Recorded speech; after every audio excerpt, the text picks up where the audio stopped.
So today we are indeed continuing our Sermon on the Mount series, thinking about Jesus' large section of teaching that we find in Matthew chapters 5 to 7. We're going to be looking at some verses from Matthew 6, so if you have a Bible or a Bible on your phone, you're really welcome to get that out. I trust that you are not checking the football scores this afternoon. Our title this afternoon is A New Way of Worship. Now, I wonder what you think about when I say worship. For many of us, we think straight away about sung worship. When we come together, as we have done already this afternoon, we sing songs of praise and adoration to glorify God for who he is and what he's done. It is such an important element of not just our Sunday services, but our faith and our relationship as we try and follow Jesus and become more like him. It hit home for lots of us during COVID when we couldn't gather together to worship. And then when we could gather back together, we weren't allowed to sing, or we had to sing with masks on. It just wasn't the same. And lots of us really missed it. Sung worship is in the Bible. It starts way back in Exodus, and it's all the way through Psalms and in the New Testament church too. It was and is a great way of connecting with God, remembering the truths and promises of who he is and what he's done. It is said that more people remember songs more than they do sermons. So maybe I should just stop now. We should do some more singing. Sing the sermon. I'll just press unrecord. I think song worship is just a really helpful element of how we are trying to follow Jesus and become more like him. Saying all of that in the verses that we're reading from the Sermon on the Mount this afternoon, Jesus didn't actually mention sung worship. I think perhaps culturally at the time, other practices and rituals were prioritized and perhaps more important. Jesus highlights three: generosity, prayer, and fasting. That's relevant for us this week, as it has been our week of prayer, and some of us might have been fasting too. So let's read a few verses from Matthew chapter 6. Be careful not to practice your righteousness in front of others to be seen by them. If you do, you will have no reward from your Father in heaven. So when you give to the needy, do not announce it with trumpets, as the hypocrites do in the synagogues and on the streets, to be honoured by others. Truly, I tell you, they have received their reward in full. But when you give to the needy, do not let your left hand know what your right hand is doing, so that your giving may be in secret. Then your Father, who sees what is done in secret, will reward you. And when you pray, do not be like the hypocrites, for they love to pray standing in the synagogues and on the street corners to be seen by others.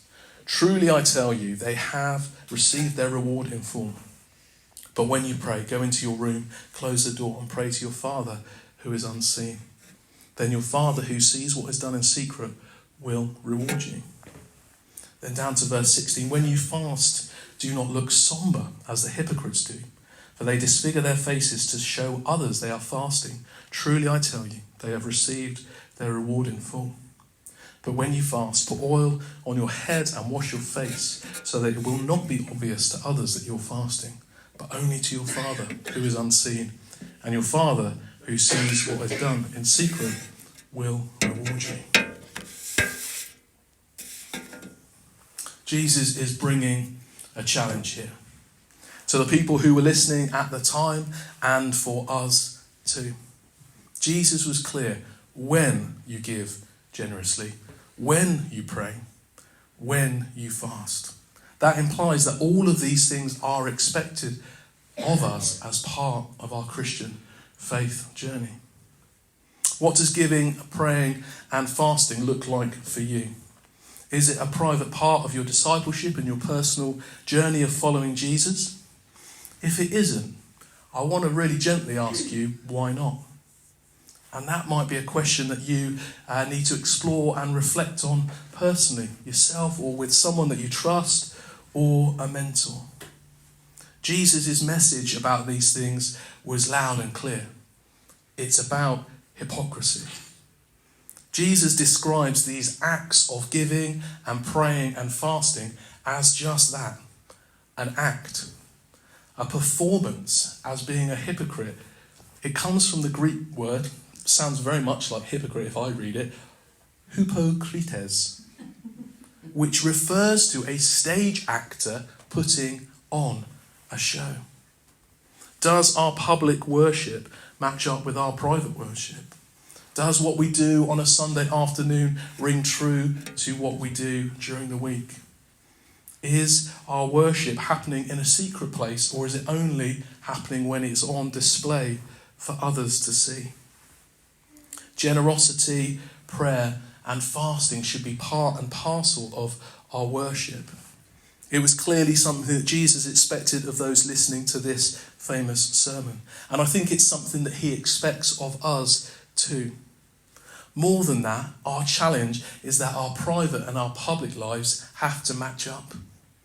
It might be that we need to ask God to shine a light on anything that is a disconnect between our public and our private selves. The challenge God has given me personally recently, and I think it could be for the year ahead, comes from a bit of a sporting saying. It is said the best ability for a sports person is availability. The best ability is availability. You can have all of the talent in the world. You can put in more effort than anybody else. You can be the most naturally gifted, or you can be part of the very best team. But if you're injured, or you're banned, or you're unavailable for selection, you're not much good to anyone. I might have some abilities. I might be able to speak, or to serve, or to lead. I might be able to help at a toddler group or support other church leaders. I can do some of that with ability. But I think if we want all that God has for us, ability alone is not enough. God needs our availability. God is calling me, and perhaps you as well, to be available to him, to be more available to him. What does that mean? I think it means giving him time and space to speak to us. It means giving him time and space in our private worship to him. It isn't about scrabbling around 5 minutes in a day to say a quick prayer and read the verse for the day. It's about our priorities. What am I doing to ensure that I am available? What am I going to stop doing that is limiting my availability? When I'm planning my time, my day, my week, my month, my year, what does it look like to be more available? How does silence and solitude and Sabbath work for me? Sometimes it's hard to be fully available on a Sunday. How can we do that better? What am I doing personally to create some more availability for God to speak to me? Because he's speaking. It's about whether I'm available to hear what he's saying. What am I watching? What am I reading? What am I listening to? Are any of those things hindering my availability? Am I too busy doing other stuff to be available to God? Am I available when God wants me to be, or only when I can manage it and I can fit it in? I'm very good at creating little pockets of availability when it suits me. Is my availability limited to my church time and my church business? What does availability to God look like on the school run or in the staff room? Private time with God should be my priority. That time should be my best praying, not when I'm in front of everybody else. That private time should fuel my prayer life, my giving, and my fasting. My availability in private time directly impacts my availability in public time. It's pretty hard to switch it on as a switch. If I get this wrong, I'm like the hypocrites that Jesus was talking about. And I want to hang this challenge that I feel from God about my availability on 3 verses that we find in the Bible. In the story of Samuel, he is encouraged to respond to God by saying, "Speak, Lord, your servant is listening." Samuel was available. I want my response and my availability to be in the posture of, "Speak, Lord, I am listening." In Isaiah chapter 6 and verse 8, he hears the voice of the Lord. Isaiah was available. The question from God comes, "Whom shall I send?" The response, "Here I am, send me." I want to be available to hear God's voice. When I hear it, I want my response and my availability to be, "Here I am, Lord. I am available. Use me. Send me."